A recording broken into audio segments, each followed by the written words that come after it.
और जब हम लोग उसका नाम देखते हैं ट्रू कॉलर पे, तो वो निकलता है गुफरान जावेद। हमने ये सब चीजें ना न्यूज में सुनी थी। Hey everyone, welcome and welcome back to my channel with my cute babies. तो लव जिहाद सुना है कभी? बहुत सुना होगा। कुछ लोग कहते हैं रियल में होता है, कुछ लोग कहते हैं प्रोपोगेंडा है, बट मैंने बहुत करीब से देखा है ये। इसकी विक्टिम मेरी फ्रेंड है, अभी भी मेरी फ्रेंड है वो। तो मैं आपको स्टोरी थोड़ी सी बड़ी है और मैं सोचूंगी कि थोड़ा शॉर्ट करके सुना दूं। और सबसे पहले तो मैं बताना चाहूंगी कि इस स्टोरी के दो पार्ट हैं। तो जो पार्ट मैं पहले सुनाऊंगी वो इन रियल मुझे बाद में पता लगा है, एंड जो चीज बाद में हुई है वो मैंने पहले देखी, पहले विटनेस की है, उसके बाद ही मुझे शुरू वाला पार्ट पता लगा। तो यहाँ पर भी ये फ्रेंड मुझे मिली कैसे, उसकी भी बहुत इंटरेस्टिंग सी स्टोरी है, छोटी सी।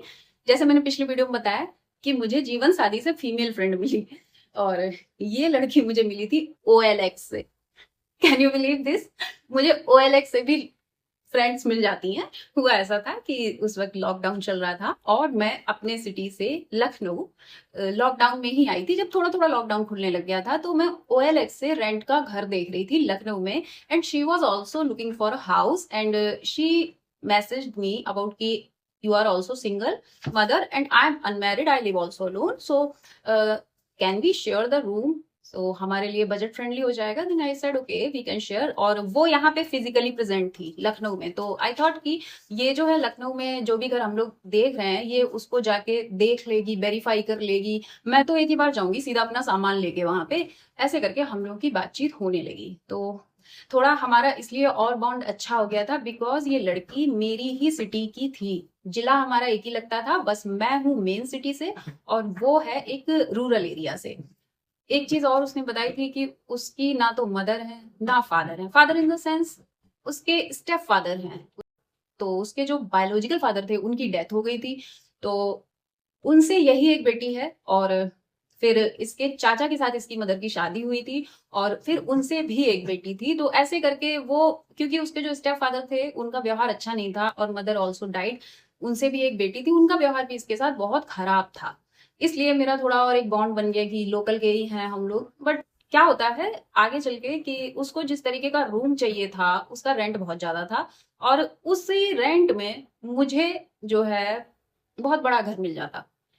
उसे एक ही कमरे का घर मिल रहा था बहुत रेंट में। तो मैंने कहा मैं एक रूम में तो नहीं रह सकती किसी के साथ, मैं घर भले शेयर कर लूं बट मैं रूम शेयर नहीं करूंगी। तो हम लोग एक घर में तो नहीं रह पाए, मैं भी लखनऊ आ गई, उसने भी शिफ्ट कर लिया, बट हम लोग की बातचीत होती रहती थी। और मुझे भी लगता था कि चलो यार मैं लखनऊ में किसी को नहीं जानती हूँ, एटलीस्ट कोई तो है जिसको मैं जानती हूँ जो यहाँ पे रह रहा है मुझसे पहले से। तो ऐसे करके फिर मेरी उससे बातचीत होने लगी। दिन मुझे पता लगा कि मैं उसका कोई नाम रख लेती हूँ। हम नाम रख लेते हैं उसका वंशिका। ओके, तो वंशिका से मुझे पता लगा, मैंने उसके ज्यादा जब बात की कि वहां रह रही हो और क्या कर रही हो, तो उसने बताया कि she is preparing for UPSC and she is in a relationship, उसका बॉयफ्रेंड है। और वो जो है उसको हस्बैंड हस्बैंड ही पहले बोलती थी। वो पता नहीं यहाँ पे लड़कियों का क्या है कि उनकी शादी नहीं हुई होती है बट वो हस्बैंड पहले से ही बोलने लगती हैं ताकि वो जहाँ पे भी रेंटेड हाउस लें वहां पे उसका आना जाना अलाउड है, थोड़ा ईजी हो जाए। तो मुझे फिर पता लगा, मैंने कहा बताओ यार कुछ अपने रिश्ते के बारे में। देन शी टोल्ड मी कि वो पुलिस में है और कोई ऑफिसर है पुलिस में। हाँ, यही बताया था कि वो पुलिस में है, और वंशिका है ब्राह्मण, और जो उनका बॉयफ्रेंड है जिसको वो हस्बैंड बोलती हैं वो है ठाकुर। तो बोली कि हम लोग जर्नल भी हैं और उनका एक भैया है। मैंने कहा उनकी फैमिली को पता है तुम्हारे रिलेशनशिप के बारे में क्योंकि तुम you are willing to live with him most of the time. तो बोली कि नहीं पूरी फैमिली को तो नहीं पता है बट उसके छोटे भाई को पता है, उसका छोटा भाई मुझसे बात भी करता है। उसने बताया कि वो मुझे अपना ATM वगैरह सब दे देता है, उसका पिन भी मेरे पास है। तो मैंने कहा चलो ठीक है यार, एक अनाथ बच्ची है, उसको अच्छा लड़का मिल रहा है, अच्छी जॉब में है, उसकी लाइफ सेटल हो जाएगी, हैप्पी हो रहा है। दिन वो धीरे धीरे मेरे को बोलती है कि यार कभी मिलो मुझसे। और मैं लखनऊ आई थी तो मेरा भी एक फ्रेंड था, उसका नाम था Gaurav, and Gaurav was also working for UP government. तो मुझसे गौरव की मुलाकात ऐसे हुई थी कि मैं जॉब ढूंढ रही थी और उसने हेल्प की थी मुझे पहली जॉब दिलाने में, बिकॉज जिस प्लेस पे उसका ऑफिस था उसके पास में एक क्या बोलते हैं, सिक्योरिटी अलर्ट्स के जो इक्विपमेंट होते हैं उसकी कंपनी थी। वहां पे एक मैनेजर की नीड थी, बैक ऑफिस मैनेजर की। देन उसने रिकमेंड किया था, ऐसे करके हम लोग मतलब जॉब के ही वजह से मैंने कई लोगों से बात की थी, जो लोग जॉब वगैरह लगवाते उनसे बात की थी, ऐसे करके वो मुझे मिला था। और बाद में हम लोग अच्छे फ्रेंड बन गए थे, क्योंकि उसका भी ऑफिस वही था और मेरा भी ऑफिस उधर ही था। तो हम लोग कार पूल कर लिया करते थे, 3-4 लोग साथ चले जाते थे, ऐसे करके वो मुझे मिला था। तो मैं उससे डिस्कशन करती थी इस लड़की के बारे में। तो मैंने उसका सडनली मेरे को फोन आया। हाँ, तो अब वंशिका मेरे को बोलती है कि बहुत दिन हो गए ऐसे हम लोग फोन पे बात करते रहते हैं, you should come to my house, देखो तो मैंने कैसा घर लिया है। She was very happy for her rented house, कहती थी मुझे जैसा घर चाहिए था मुझे वैसा। तो मुझसे कहती है तुम मुझसे मिलने आओ। She was very happy for her rented house. वो थोड़ा फ्लेक्स भी करना चाहती थी। आई सेड ओके ठीक है मैं आती हूँ। तो मैंने कहा मैं कैसे आऊंगी, मैं तेरा घर तो जानती नहीं हूँ, मुझे लोकेशन वगैरह भेज दे। तो उसने मुझे लोकेशन भेजा और वो बोली कि थोड़ा सा दूर है, ऐसा करो आप अकेले मत आओ, ठीक है मैं अपने फियांसे को भेज दूंगी, वो उस तरफ जाता रहता है आपके घर की साइड, तो वो जाएगा कार से, तो वो आपको पिक कर लेगा। आई सेड ओके। एंड फिर मेरे फ्रेंड का भी फोन आ गया तुरंत ही, तो मैंने कहा मैं शाम को जा रही हूँ वंशिका से मिलने, जो मेरी OLX वाली फ्रेंड है। क्योंकि वो भी हंस रहा था कि OLX से किसको फ्रेंड्स मिलती है, तुम्हें इंस्टा फेसबुक कुछ नहीं मिलता, तुम्हें OLX से फ्रेंड बना के बैठी हो। तो मैंने उसको बताया, मैंने कहा मैं जा रही हूँ अपनी OLX वाली फ्रेंड से मिलने के लिए। तो वो बोलता है कैसे जा रही हो, तो मैंने कहा मैं उसका जो फियांसे है वो मुझे पिक करने आएगा। तो ही सेड दीप्ति तुम पागल हो क्या, हाँ तुम नहीं जानती उस लड़की को, उस लड़के को, इवन चलो लड़की को तुम फिर भी जानती हो, तुम्हारे डिस्कशन हुए हैं, बट उस लड़के को तो नहीं जानती हो तुम अपना बच्चा लेके उसकी कार में बैठ के कैसे जा सकती हो, ठीक है। तो जब तक तुम्हें वेरिफिकेशन नहीं होता मुझे तो ये ठीक नहीं लग रहा। देन आई सेड ओके ठीक है, बाद में पॉइंट तो है, तो मैंने ठीक है मैं रैपिडो बुक करके चली जाऊंगी। तो वो बोला इट्स ओके। एंड वंशिका को भी पता था मेरे इस फ्रेंड के बारे में, क्योंकि मैं बात करती रहती थी वंश, और इसको भी वंशिका के बारे में पता था कि हाँ एक लड़की है ऐसे। और मैंने बताया ही था ना कि उसे पता था कि OLX वाली फ्रेंड है मेरी। सो उसको भी पता था, वंशिका को भी पता था कि हाँ ऐसे ऐसे एक लड़का है, इसका फ्रेंड है, काफी हेल्पफुल है। मैं रैपिडो बुक करने ही वाली थी कि मेरे पास सडनली वंशिका का फोन आता है और वो बहुत घबरा गई थी। सी सेड आप निकली? मैंने कहा नहीं यार मैं अभी नहीं निकली, फर्स्ट आई थॉट कि तुम्हारे फियांसे के साथ जाना है, मुझे वो पिक करेगा, बट वो आया नहीं, then I am going to book Rapido. तो she said what about your friend Gaurav? तो मैंने कहा गौरव का क्या, गौरव क्या करेगा? बोले प्लीज उनको लेके आओ। आई सेड कि यार वो उसको लगे मैं कैसे आ जाऊं तुम्हारे घर पे, वो मेरा मेरा फ्रेंड है, मैं उसे अपने घर नहीं बुलाती हूँ, मैं खुद बाहर ही जब मिलना होता है मिल लेती हूँ जाते आते, ऑफिस जाते वक्त, तो मैं तुम्हारे घर कैसे लेके आ जाऊं? उसने कहा नहीं प्लीज प्लीज कुछ मत पूछो, just request him to come. तो उसने बोला अपने फ्रेंड को लेके आना। अब मैं तो हुई गर्ल्स गर्ल, मुझे मुझे बस बोल दो हाँ मेरी फ्रेंड दिक्कत में है, ये कर दे मैं कर दूंगी, मुझे ज्यादा रीजन से मतलब ही नहीं रहता, मेरे लिए इतना बहुत है, ये मेरी फ्रेंड है, इसको किसी चीज की जरूरत या इसने मुझसे कुछ करने का कोई हेल्प चाहिए, जस्ट डू इट। मैंने अपने फ्रेंड को फोन किया, मैंने कहा सुनो Gaurav she is asking for you to come also. He said कि यार मैं क्यों जाऊंगा? मैंने कहा नहीं नहीं चलो चलो, एंड मुझे भी लग रहा है कि कुछ तो हुआ है, so I don't want to go alone with my son. He said okay इस रीजन से चल रहा हूं कि तुम बच्चा लेके वहां अकेली ना जाओ, और कुछ तो हुआ है, कुछ तो हुआ है। सो मेरा फ्रेंड जाता है मेरे साथ, एंड पता है क्या होता है, मैं जाती हूँ जो भी उसने लोकेशन बताई थी उसके हिसाब से मैं वहां लोकेशन पे पहुंचती हूँ, और मैं उसे फोन करती हूँ। तो बोल अब मैं उसी के दरवाजे पे खड़ी होकर उसे फोन कर रही हूँ, तो वो आती है, दरवाजा खोलती है, इधर मैं खड़ी हूँ, मेरा बेटा खड़ा है, हम लोग की तरफ नहीं देख रही है, ऐसे बाहर झांक के कह रही है गौरव भैया नहीं है क्या? मैंने कहा आए हैं गौरव भैया, वो खड़े हैं हेलमेट लगा के, उधर अपनी बाइक पार्क करने गए हैं, आ रहे हैं अंदर। और फिर वो मुझे अंदर ले गई एंड उसने मुझे बैठा दिया, मेरे बेटे को बैठा दिया, उसकी छोटी सिस्टर जो स्टेप सिस्टर थी वो भी थी वहां पे, एंड उसने सीधा इंटरेक्शन शुरू किया गौरव से। एंड सी सेड कि दीप्ति ने बताया होगा कि मेरा फियांसे है अजय सिंह, नाम वो लड़का अपना बताया करता था कि अजय सिंह जिससे कि मैं शादी करूंगी, जो पुलिस में है। एंड हाँ वो गौरव को इसलिए और जानती थी और इसलिए और प्रेशर डाल रही थी उसको लाने के लिए कि गौरव खुद तो गवर्नमेंट जॉब में था ही, थोड़ा सा अच्छी जॉब में था, बट गौरव के चाचा पुलिस डिपार्टमेंट में एक हायर पोजीशन पे थे, वो अच्छी खासी पावर होल्ड करते थे, इसलिए वो गौरव को बुलाने के पीछे पड़ी थी। Then I said okay. Then उसने जो है कहा कि ये लड़का है, ये इसका नाम है, एंड पता नहीं क्या हुआ है, रात को ये यहाँ से गया था, इसने मुझसे बोला कि उधर से मैं कल आऊंगा, एंड तभी मैंने बोल दिया था कि तुम दीप्ति को पिक कर लेना वहां से, वो यहाँ आने को है। ये सब बात मेरी हो गई थी। लेकिन जैसे जैसे शाम आती गई, अब मैं उसको कांटेक्ट करने की ट्राई कर रही हूँ। मेरे मैसेज तो डिलीवर हुए थे बट सीन नहीं हुए, बट अब मेरे मैसेज सिंगल टिक पे अटक रहे हैं और मैं ब्लॉक हूँ उसके फोन से। मुझे नहीं समझ में आ रहा ये क्या हो रहा है। देन हम लोगों ने उसके जो है ट्रू कॉलर पे नंबर डाला। आप सोचो, ये लड़की उस लड़के के साथ 1 साल से है, बट इसने कभी ट्रू कॉलर पे उसका नंबर नहीं चेक किया। इसने सीधे उसका नंबर जैसा भी था इसने सेव कर लिया, जो नाम इसने बता दिया वही इसने मान लिया। और जब हम लोग उसका नाम देखते हैं ट्रू कॉलर पे तो वो निकलता है Gufran Javed. After that Facebook पे उसे सर्च करते हैं, गुफरान जावेद नाम हम लोग फेसबुक पे डालते हैं और हम देखते हैं कि उस लड़के की आईडी है फेसबुक पे गुफरान जावेद के ही नाम से, और उसने खुद की बहुत सारी पोस्ट अपलोड कर रखी थी।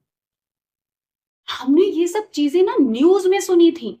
हम लोग क्या सोचते हैं कि अरे ये सब तो न्यूज में आता है, कि नहीं दूसरे लोगों के साथ होता है। हमारे आसपास हमारे करीबी के साथ हम कभी एक्सपेक्ट ही नहीं कर सकते। ये चीजें हम लोग को बहुत ही फिल्मी लगती हैं। और आई वॉज सरप्राइज कि ये हुआ क्या, ये क्या हुआ इस लड़की के साथ। एंड अगेन मुझे वही दुख हो रहा है कि अनाथ लड़की है, उसका जो स्टेप फादर इतना अब्यूजिव है। However she is trying to find a way for her life, यहाँ रह रही है। उसको किसी ने इतना बड़ा धोखा क्यों दिया। और ये लड़की, ये तो कोई लड़की नहीं डिजर्व करती। आप अपनी रियल आईडी से आते, रियल नाम बताते, वो आपको पसंद करती तो रिश्ता आगे बढ़ता, वरना नहीं बढ़ता। ये सब क्या है।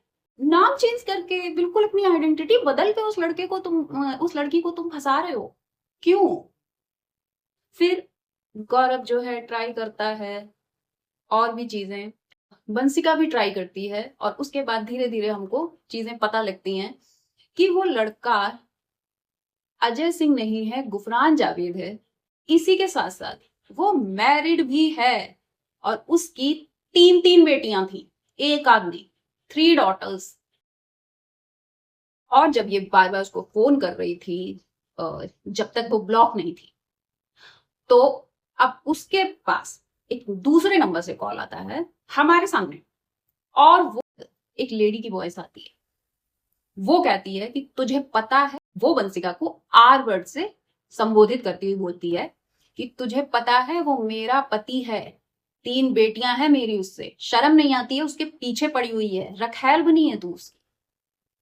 एंड अगेन मेरी समझ में नहीं आ रहा भाई, तू उसको क्यों बोल रही है। अपने पति को बोल जाके, वो तेरे पति के पीछे नहीं पड़ी है। वो जो उसका नाम था वो उसी नाम से है। उसकी जितनी लाइफ की चीजें थी वो सब उसने एकदम करेक्ट बताई हैं। और इस बंदे ने, जिसने अपना नाम, मजहब, सब कुछ गलत बताया है, वो सही है। तेरा पति बहुत अच्छा है और वो तेरे पति के पीछे पड़ी हुई है। और मैं बता दूं, इस लड़के की शक्ल बहुत गंदी थी, बहुत गंदी। मुझे तो बंसिका की चॉइस पे डाउट हुआ कि बहन तेरी इतनी खराब पसंद है, इस लड़के के मुंह पे मैं थूकूं ना, और तू इससे शादी करने जा रही थी। तो उसकी गलती कैसे हो गई।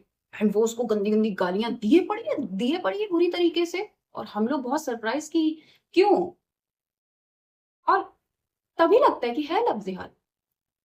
उसके बाद क्या होता है कि मजबूरी थी भाई, घर तो हमें भी आना था, और गौरव और अंशिका ने नंबर्स वगैरह एक्सचेंज कर लिए थे। मैंने भी बोला कि यार इसका देखो, इस बंदे के बारे में पता लगवाओ।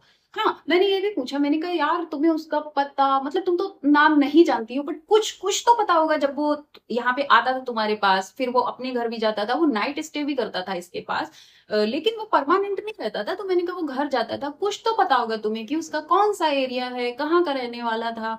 बोली नहीं। मैंने कहा उसके पास कार है ना, उसका कार का नंबर है तुम्हारे पास, पता है, या फिर ये बताओ कार थी कौन सी। तो उसने कहा कि मैंने उसकी कार कभी देखी ही नहीं दीप्ति। मैं पूछती थी कार कहाँ खड़ी करी है, तो वो कहता था कि बाहर खड़ी करके आया हूँ क्योंकि इधर से मेरे को कार घुमाने में दिक्कत आती है। और कभी कभी वो बाइक से भी आता था। बाइक से आया ये मुझे ऐसे पता चलता था कि जब वो बाइक से आता था तो हेलमेट साथ लेके आता था, और जब इसके साथ वो कहीं आउटिंग पे जा रहा होता था घूमने के लिए, तो वो कैब बुक करता था, अपनी कार से उसको नहीं लेके जाता था। तो ये लड़की एक ऐसे बंदे के साथ पिछले 1 साल से थी जिसका इसको ना तो सही नाम पता था, ना उसका पता मालूम था, ना उसके घर के बारे, सब कुछ झूठ था। उस बंदे ने उसे जो भी बताया सब कुछ झूठ था। बट ये भी बर्स्ट पार्ट नहीं था, अभी बर्स्ट पार्ट इसके बाद आने वाला था। मैं बात करती हूँ वंशिका से, सब मैं आई ट्राई टू कंसोल हर, जितना मैं कर सकती थी वो मैंने ट्राई किया। बट 3 से 4 दिन बाद Vanshika called me and said I am pregnant. I said पता है ये बात उसको? बोली पता नहीं, I don't know, may be because वो शायद यही करना चाहता था, वो प्रोटेक्शन यूज करने के लिए मानता नहीं था, और शायद उसको लगा कि अब वो काम हो चुका है, उसने मुझे छोड़ दिया। मैंने कहा यार उसको कांटेक्ट करने की कोशिश कर, और अब तू जाके पुलिस में रिपोर्ट लिखवा सकती है, तेरा केस बहुत स्ट्रांग बनेगा because you are pregnant with his child. And she said कि यार नहीं, मैं बिल्कुल अकेली हूँ, मैं नहीं लड़ पाऊंगी पुलिस केस, मैं नहीं लड़ पाऊंगी, ये थाना कोर्ट कचहरी मुझसे नहीं होगा। ऊपर से एचएम वाला मामला आता है, बहुत खतरे आ जाएंगे मेरी जान पे। मुझे भी लगा कि हाँ ठीक है, उस लड़की के पास एक गोल्ड की चेन थी, ये बंदा वो भी ले गया इसके पास से, पैसे चेन यही सब बोल के कि यार थोड़ी दिक्कत चल रही है, घर का डिपॉजिट देना है, मम्मी की टांग टूट गई है, ये हो गया वो हो गया, ये लड़की उसको अपने एसेट्स देती रही। तो बोली कि अब मैं अगर अबॉर्शन भी करवाती हूँ दीप्ति, तो मेरे पास उसका भी पैसा नहीं है, मैं कैसे करवाऊँ अबॉर्शन। एंड उसके बाद मैंने जो है अपने लिंक से, क्योंकि मेरी फैमिली भी मेडिकल में ही थी, मेरी है जान पहचान, मैंने उनसे बात की, कॉन्फ्रेंस करवाई कि बहुत अर्ली स्टेज है तो ये मेडिकेशन से पॉसिबल है अबॉर्शन होना। और वैसे करके हम लोगों ने जो है कैसे भी अबॉर्शन हुआ, घर पे ही हो गया, और टचवुड नीड नहीं हुई, हॉस्पिटल वाले की या जो मैकेनिकल होता है उसकी नीड नहीं पड़ी, वो इस चीज से बाहर आ गई। और इसके बाद फिर मैं उसको बोलती थी कि यार तुम ना वहां से घर खाली कर दो, जो भी है अब मत रहो तुम उस प्लेस पे, तुम्हारे लिए ठीक नहीं है, उस लड़के से तुम अब दूर रहो बिल्कुल। गेस व्हाट, पता है जब ये बंदा उसको छोड़ के चला गया, तब उसका एक दोस्त आता है, और शायद उसके दोस्त का नाम हामिद था। हाँ, क्योंकि इसके पास उसके दोस्त का नंबर था, ये बार बार उसके दोस्त को कांटेक्ट कर रही थी कि उसको बोलो मुझसे बात करे, उसको बोलो मैं प्रेग्नेंट हो गई हूँ, उसको बोलो मुझसे एक बार बात कर ले। तो इसका दोस्त बोल रहा था कि वो नहीं कर रहा है, भाभी बहुत परेशान कर रही है, भाभी पुलिस केस करने की धमकी दे रहे हैं, मतलब उसकी जो वाइफ है वो, तो वो नहीं कर सकता तुमसे बात। इसने सब बताया लेकिन वो नहीं बात कर। अब सोचिए ये जो गुफरान का फ्रेंड है, ये बंसिका के करीब आता है, वो नहीं होता है कि बुरे वक्त में कंधा देने वाला, और कंधा देने के लिए थे, ऐसा नहीं है वंशिका बिल्कुल अकेली थी, मैं थी, गौरव था, बट उस लड़के का जुड़ाव जो है उससे था, उस चीटर से, उस धोखेबाज से, तो उसको वो ज्यादा उस वक्त अप्रोप्रिएट लग रहा था उससे बात करना। ये हम लोग अनजान थे इन चीजों से ना, हम नहीं जानते उस बंदे को, हम नहीं मिले थे कभी। तो वो लड़का इनको पार्क वगैरह में लेके जाता है, इनको ठीक करने, वो होता है ना कि ट्रॉमा से निकलने के लिए हेल्प कर रहा है इनकी। बट क्या होता है कि ये पार्क में बेहोश हो जाती है। अब कैसे बेहोश होती है, अच्छा बात ये दिन की है, बेहोश हुई है लेकिन दिन दिन था उस वक्त, रात की बात नहीं थी। तो ये बेहोश हो जाती है पार्क में जाके, और फिर वो हाउएवर इसको उठा उठा के लाता है, इसके रूम पे छोड़ता है इसको, और फिर जो है इसका फोन आता है मेरे पास, तो बोलती है कि यार वो उसका दोस्त ना, मैं तुमसे कह रही थी ना दोस्त उसका बहुत अच्छा है, बहुत अच्छा है, वो मुझे पार्क ले गया था, एंड उसके बाद मुझे नहीं पता मैं कैसे बेहोश हो गई, शायद प्रेगनेंसी की वजह से मुझे चक्कर आ गए थे। बट यार मेरे को बहुत क्लियर तो कुछ भी याद नहीं है, बट वो मेरे साथ गलत कर रहा था, ही वॉज ट्राइंग टू किस मी, मे बी ही डिड, मतलब खुद यूज कर लिया उस लड़की को, अब अपने दोस्त को पकड़ा दी। तो यहाँ पे ये एक हिस्सा इस स्टोरी का खत्म होता है। मैं इस स्टोरी का पार्ट 2 बनाऊंगी, जिसमें कि मैं आपको वंशिका के लखनऊ वो कैसे पहुंची वो बताऊंगी, कुछ उसके फैमिली के बारे में भी, और फिर गुफरान जावेद के साथ आगे क्या हुआ उसका वो भी बताऊंगी। Till then bye bye, take care, अपना ध्यान रखिए, फरी बच्चों से प्यार करते रहिए।